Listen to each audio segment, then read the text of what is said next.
Welcome to another edition of Jacqueline of All Trades, and we have a new series and it's called Painting with Mom. And Mom is my mom, and so I want to just let you know some of the things that I mailed to her so she can get acquainted. So the first thing is we have Crayola washable watercolors, and there is about 16 of them. Okay, and she would have a copy of this. Then I also got her 5 washable water markers, which are also from Crayola. And the last thing that I mailed to her are the 4 brushes, also from Crayola. Now, I have a very expensive set of paints. I have expensive brushes, I have a variety of things. But the truth of the matter is, what we're trying to do here is make it accessible to everybody, not for a lot of money. Now, these are less than $4. This is less than $5. And these are, I believe, maybe $5. So for about $15, you can have a painting party. Now, the next thing that you're going to need, and my mom has this already at home, she has a block of watercolor paper, and her paper is attached to the sides, so she doesn't need to do anything. But for the rest of you that have pages that are not put together in a block, but you have this type of thing, you want to put some paper clips to keep the water from warping the paper. Now, the other thing that you're going to need, use a tiny little thing of water. Part of the reason why I want a tiny one, like a little coffee cup, like an espresso cup would work. In this particular kind is like the ones that come from the jams and jellies from hotels. That works for me. The reason why we want to do it little is, 1, I don't tend to paint with a ton of water. 2, if it were to spill, is so little that it does not make a mess. And now the other item that many of you would have in your house is a white plate. Now, why do you need a white porcelain plate? The reason is because when you are mixing the colors, you can actually see what it would look like on the plate as if it were the paper before you actually put it on the paper. So it is very helpful for mixing the colors. So I think that with less than $20, you can get yourself some paints, some of those watercolor markers, some good brushes. Actually, they are, I believe they're synthetic. And then things that you have at home, the plate and the little container of water. And then you might need to buy some watercolor paper. My mom has it already. So once we are set up, you definitely want like a place, like a table where you can do this. Usually this is not a mess creating type of project, but it's just sort of a fun thing to do. So since we're going to do very small paintings, what we're going to do for the 4 brushes that you get from the Crayola, we're going to use the smallest one, which is the one in pink. Okay? And I have here a book that is a flower color guide, and it has tons of flowers, and they are set up by color. And our first project is going to be the cornflower. The cornflower is the flower that comes before corn, the corn on the cob that you eat, shows up. And so what we see here is that they are some straight lines for the stalks of the flower and some little places where it's blue and the centers are a little bit darker. So now, once we kind of have laid out the what we're going to do. Oh, there's one more thing that you might need. Although, again, because I don't use a ton of water, I don't use a lot of it, but it's like a little paper towel or a little rag that you have. Those all work. So the very first thing that you can do, let's familiarize ourselves with some of these tools, okay? Now, why do I have watercolor pens? It's because, let me show you what you can do. So I'm just gonna show you, I'm just gonna put a line, and let me show you what happens when you put a tiny little water. It becomes paint. So it's another way to expand your palette, and sometimes what I use those markers are to give very specific detail, since the ink is so concentrated but is water soluble, so it really helps us. Okay, so now that we have that, what we're gonna do is we are going to start just getting some of the stalks on the page. And this is very simple. It's a simple project just to get started, to kind of use our tools. And so the very first thing that I'm gonna do is I'm gonna paint the little blue blobs of the cornflower, and then I'm gonna add the green stalks. So we can use our markers, but let's just use what we have here, our colors. Now, one of the things is to activate the paints, you want to put a drop of water, and you will see me putting a drop of water in each of the paints. And this just gives a chance to the paint to be activated.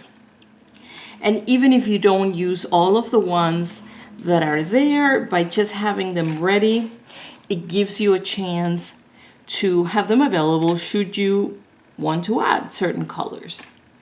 Okay?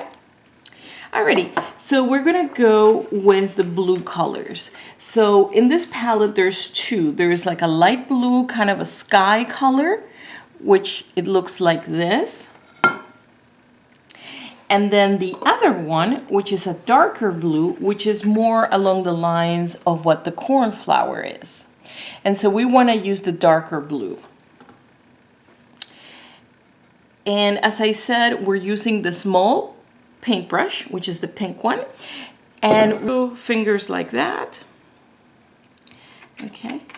So usually what you want to do when it comes to shapes or flowers or other things is you want to, the pressure on your brush will determine whether the flower that you make, it's gonna be like very big or very little. So we're just going to like create little flowers like that.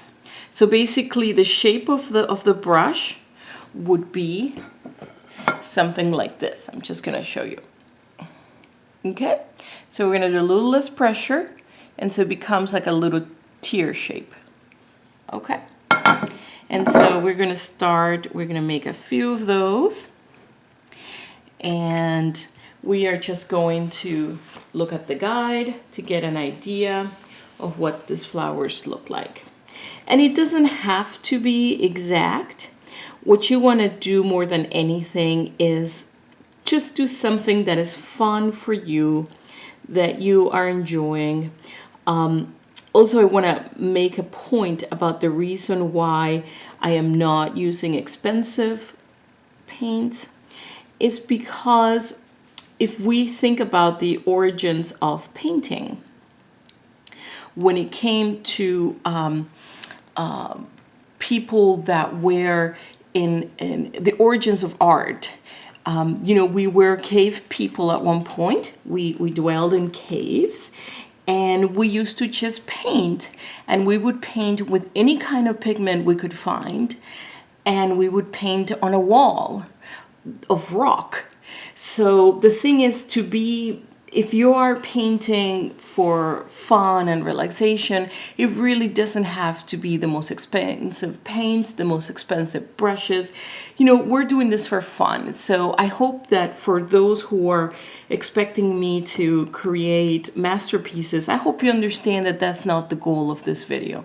The goal of this video is to create something beautiful that is pleasing to the eye, that makes people happy. And so that is where we are right now. So now this little flower, it's in a cone shape. So I'm just going to just use the tip a little bit and make it sort of like a little bulb. And then I'm just going to paint again the tiny little petals of the cornflower. And so, you know, eventually, if it's something that you like, that you enjoy, that you want to do, by all means, you should absolutely get more expensive paints and other things. But this is just for fun. So I'm going to talk a little bit about what's going on today. Today, they're expecting a very big snowstorm. So I'm waiting for my son to come from school. And so in the meantime, I'm just painting while we figure out what's going to happen with the weather. And so you see I'm rotating the pencil and I'm just doing little bits of petals to get those flowers. And again, these are very kind of hard. Well, maybe a lot of people know about them, but I have never seen cornflowers until I actually started taking drawing. And so we're going to do one over here. And it really doesn't matter. It's not a matter of precision. We are just doing fun. So I'm just going to do a little bit here. Okay. And all right, and then we have a really big flower here in the back, in the bottom. So this one I'm going to press the pencil a little bit more, the brush actually, and okay. And then there is a little one behind her. And I don't know if some of you are familiar with Bob Ross, who was, he used to paint in oils, and he would talk about happy little trees. I think what we're talking here is happy little flowers. So, and we can just get a little bit more.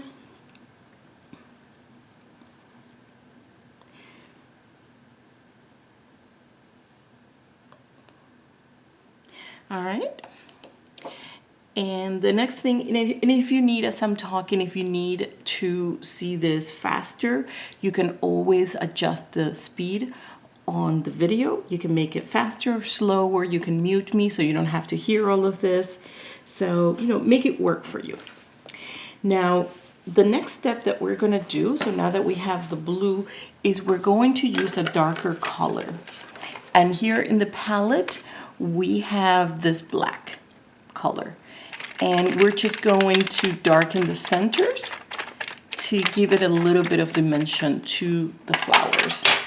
And let me show you how it would look. Okay. And so all we're trying to do, we don't really even need to rinse the brush that much.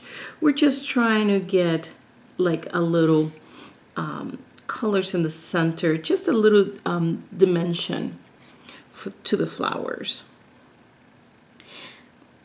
And basically just a little bit, really not much going on here. Okay, so then we're gonna rinse our water just a little bit, and you will see that my water is blue, but you will see that my brush is actually clean. And the reason is because, one, we are not using a ton of pigment. We're just doing very small work. So what we're going to do next is we're going to paint the stalks of the cornflower. And so I'm gonna go back to the reference, and you will see this is the original painting, and I am just going to create green long lines.